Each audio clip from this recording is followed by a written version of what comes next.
Hello everyone, welcome back to our new video. आज की इस वीडियो में यहाँ पे मैं बात करने वाला हूँ कॉन्ट्रा फंड की।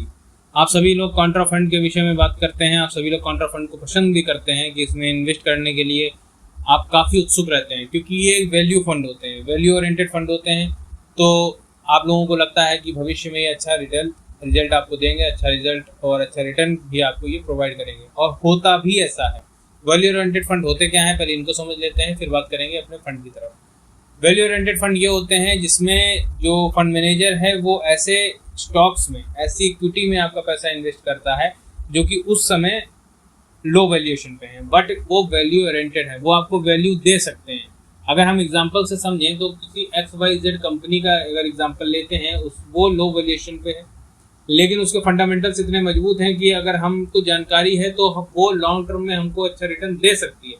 हम ये चीज़ समझ रहे हैं, तो हम क्या करेंगे कि हम आज ही उसमें सही वैल्यूएशन पे उसको लेके अपने पास रख लेंगे, और जब वो हमें रिटर्न देगा तब हमको अच्छा रिटर्न मिल जाएगा। लेकिन अगर हमको नॉलेज नहीं है तो हम कैसे ऐसे कंपनीज को छांटेंगे?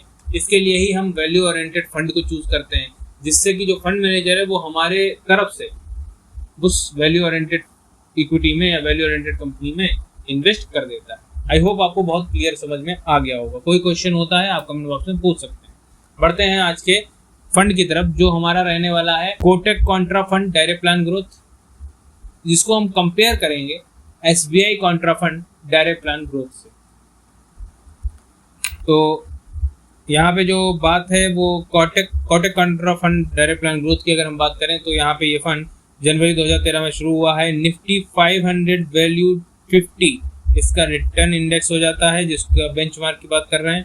इसने अभी तक 17.07 का रिटर्न प्रोवाइड किया है। एक्सपेंस रेशियो 0.57 का देखने को मिलता है, जो कि कैटेगरी एवरेज से काफ़ी कम देखने को मिलता है। कैटेगरी एवरेज का यहाँ पे 0.75 का एक्सपेंस रेशियो है, तो एक पॉजिटिव पॉइंट सीधा ये मिल जाता है इसको कि एक्सपेंस रेशियो काफ़ी कम है अपने कैटेगरी एवरेज से। बात कर लेते हैं फंड कैटेगरी। तो जैसा मैंने आपको बताया कि ये वैल्यू ओरिएंटेड ये फंड है, और इसका जो फंड साइज है वो है 4,471 करोड़ का। ओपन एंडेड ये फंड है। रिस्क ग्रेड यहाँ पे एवरेज देखने को मिलता है, बिलो द एवरेज आप यहाँ पे लो मान सकते हैं। रिटर्न ग्रेड मान लेते हैं एवरेज, और मिनिमम इन्वेस्टमेंट 100 रुपये से स्टार्ट कर सकते हैं। मिनिमम विड्रॉल 1000 रुपये का यहाँ पे देखने को मिलता है। SIP 100 रुपये से स्टार्ट कर सकते हैं। 90 दिनों में अगर पैसा रिडीम करते हैं तो 1% का एग्जिट लोड लगेगा आपके अमाउंट पे। यहाँ पे CAGR की बात करते हैं तो 1 साल में -32%, 3 साल में 21.55%, 5 साल में 24.92% का CAGR देखने को मिलता है। एसेट एलोकेशन की बात करते हैं तो इक्विटी में 98.29% का, अदर्स में 1.71% का यहाँ पे इक्विटी एलोकेशन देखने को मिलता है। साथ ही सेक्टर एलोकेशन की बात कर लेते हैं तो यहाँ पे फाइनेंस में 31.50, हेल्थ केयर में 10.40, एनर्जी में 9.79, टेक्नोलॉजी में 9.45, सर्विसेज में 7.05 और अदर्स में 31.81 का यहाँ पे सेक्टर लोकेशन देखने को मिलता है। लार्ज कैप में यहाँ पे 67 या फिर 68% का इन्वेस्टमेंट देखने को मिलता है। मिड कैप में 22.73, स्मॉल कैप में 8.85 का इन्वेस्टमेंट देखने को मिलता है। सबसे कम स्मॉल कैप में और सबसे ज़्यादा लार्ज कैप में देखने को इन्वेस्टमेंट मिल रहा है।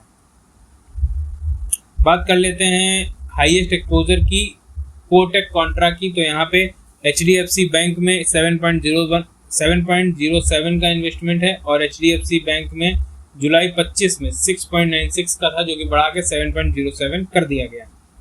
साथ ही रिस्क रेशियो की बात करते हैं तो यहाँ पे जो स्टैंडर्ड डेविएशन है वो हाई वॉलेटिलिटी दिखाता है, बीटा भी हाई वॉलेटिलिटी दिखाता है, शार्प रेशियो ठीक है, 10 ईयर रेशियो अच्छा है, रिटर्न वाइज अच्छा है, अल्फा भी अच्छा है, बट यहाँ पे वॉलेटाइल है ये फंड। ये चीज़ हमको देखनी पड़ेगी। ये तो बात हो गई कोटक कॉन्ट्रा फंड की। आगे बढ़ते हैं, जैसा मैंने बताया SBI कॉन्ट्रा फंड की बात करने वाले हैं। तो SBI Contra fund direct plan growth की अगर हम बात कर लें तो जनवरी 2013 में ये फंड शुरू हुआ है। निफ्टी 500 वैल्यू 50 इसका यहाँ पे बेंचमार्क हो जाता है। 16.41 का यहाँ पे इसने रिटर्न प्रोवाइड किया है। वैल्यू ओरिएंटेड फंड है। 0.66 का यहाँ पे हमको एक्सपेंस रेशियो देखने को मिलता है, जो कि कैटेगरी एवरेज से कम है, लेकिन क्या कोटक से कम है। कोटक का कितना यहाँ पे था 0.57, इसका था 0.66, यानी कोटक से कम नहीं है। 46,947 करोड़ का फंड साइज हो जाता है। ओपन एंडेड फंड है, लो रिस्क ग्रेड लो है, रिटर्न ग्रेड हाई है। मिनिमम इन्वेस्टमेंट 5000 और मिनिमम विड्रॉल यहाँ पे 500 से आप निकाल सकते हैं। SIP 500 की आप यहाँ पे स्टार्ट कर सकते हैं। एग्जिट लोड 1% का लगेगा अगर आप 1 साल के अंदर पैसा रिडीम करते हैं तो। यहाँ पे CAGR की बात करते हैं तो 1 साल में -5.53% का, 3 साल में 20.64% का और 5 साल में 30.07% का CAGR देखने को मिलता है।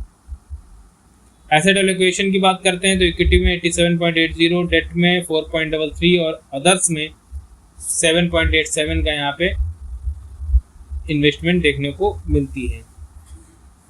सेक्टर वाइज इसको तोड़ लेते हैं तो यहाँ पे फाइनेंस में 23.57, एनर्जी में 14.74, हेल्थ केयर में 8.02, टेक्नोलॉजी में 8.01, कंज्यूमर में 6.95 और अदर्स में 38.71 का यहाँ पे सेक्टर एलोकेशन देखने को मिला। लार्ज कैप में यहाँ पे 70% के आसपास का इन्वेस्टमेंट है, मिड कैप में 22.73, स्मॉल कैप में 8.85 का इन्वेस्टमेंट देखने को मिलता है। हाईएस्ट एक्सपोजर यहाँ पे HDFC बैंक में 8.69 का देखने को मिलता है, जो कि जून 25 में अगर हम बात करें तो 8.54 का था, जो कि जुलाई में बढ़ा दिया गया। बात आ जाती है रिस्क रेशियो की, तो रिस्क रेशियो यहाँ पे स्टैंडर्ड डेविएशन में अच्छा देखने को मिलता है, बीटा भी अच्छा देखने को मिलता है, मतलब फंड वॉलीटाइल नहीं है, रिटर्न वाइज फंड अच्छा है, शार्प रेशियो अच्छा है, अल्फा अच्छा है, ओवरऑल सारे रेशियो यहाँ पे पॉजिटिव देखने को मिल रहे हैं, जो कि एक पॉजिटिव पॉइंट होता है SBI कॉन्ट्रा फंड के लिए। अब बारी आ जाती है हमारे कंक्लूजन की कि कंक्लूजन में हम कहाँ पे पहुँचे हैं। तो कंक्लूजन में हम यहाँ पे पहुँचते हैं कि दोनों में से जो विनर की अगर हम बात करें तो विनर यहाँ पे सीधा साधा SBI Contra fund direct plan growth हो जाता है। कैटेगरी एवरेज से एक्सपेंस रेशियो कम है दोनों में ही, अगर दोनों को कंपेयर करते हैं तो कोटक में ज़्यादा कम है, लेकिन वहाँ पे वॉलेटिलिटी ज़्यादा है, इसमें वॉलेटिलिटी कम है। तो हमारी समझ से मुझे जो लगता है, बाकी आप अपने एनालिसिस के अकॉर्डिंग, अपने विजन के अकॉर्डिंग इन्वेस्टमेंट और चूज फंड कर सकते हैं। मुझे जो लगता है, मुझे SBI कॉन्ट्रा फंड यहाँ पे दोनों में से बेटर दिखता है। आपको क्या लगता है, आपको कौन सा इन दोनों में बेटर लगता है, मुझे कमेंट बॉक्स में बताइएगा। वीडियो पसंद आया है तो लाइक करिएगा, चैनल को सब्सक्राइब करिएगा। मिलता हूँ नेक्स्ट वीडियो में, धन्यवाद।